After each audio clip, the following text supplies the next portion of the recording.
और IBN7 की खबर का असर हुआ है। अब आम लोगों को मंत्रियों की संपत्ति की जानकारी मिल पाएगी। इससे पहले प्रधानमंत्री दफ्तर ने ऐसी किसी भी जानकारी को सार्वजनिक पहुंच से बाहर करते हुए इसे पासवर्ड प्रोटेक्टेड कर दिया था, लेकिन फिर IBN7 की खबर के बाद पीएमओ ने ये रोक हटा ली है।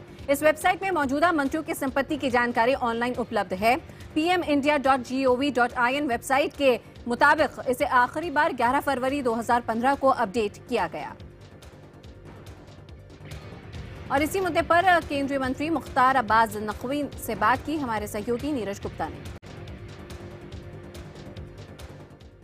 खबर है कि सरकारी वेबसाइट से केंद्रीय मंत्रियों की संपत्ति का ब्यौरा देने वाला जो कॉलम था उसको रिस्ट्रिक्ट कर दिया गया है।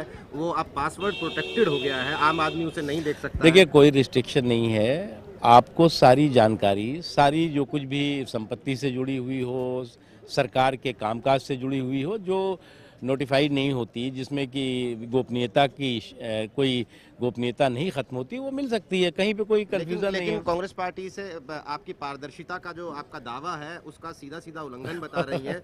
और असल में मुझे समझ में नहीं आ रहा है कि हमारे विपक्ष के साथी, विशेष तौर से कांग्रेस के साथियों को हो क्या गया है।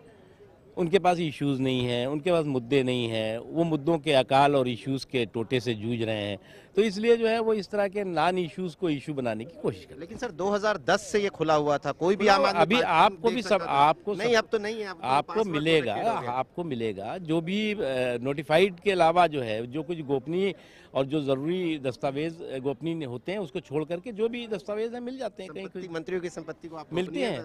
अरे भाई, आप यहाँ से सारे मंत्रियों की संपत्ति ले लीजिए, पार्लियामेंट की वेबसाइट पे सबकी पड़ी हुई है।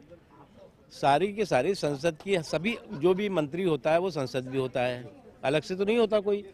और वो सारी की सारी जानकारी संसद की वेबसाइट पर उपलब्ध है।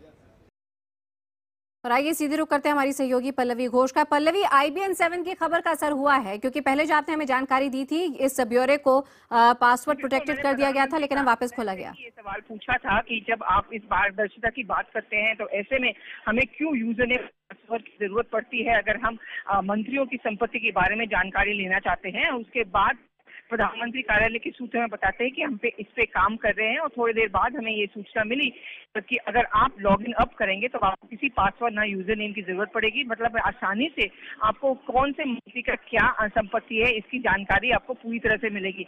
जैसे कि आपको पता होगा, मैं बताना चाहूंगी कि प्रधानमंत्री ने इस बात की बार बार जोर भी दिया था, उन्होंने चिट्ठी भी लिखी थी और कैबिनेट सचिव जो भी है उन्होंने भी बार बार चिट्ठी लिखी थी कि हर मंत्री को अपने संपत्ति का ब्यौरा देना पड़ेगा और इसी के अलावा भी उनके फैमिली में या उनके परिवार में उनका क्या संपत्ति है, उनके नाम पे क्या संपत्ति है, इसका भी ब्यौरा देना पड़ेगा।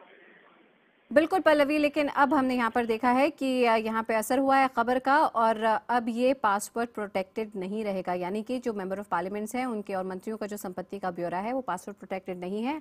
आप और हम, कोई भी आमजन इसको एक्सेस कर सकते हैं। जानकारी के लिए पल्लवी आपका बहुत बहुत शुक्रिया।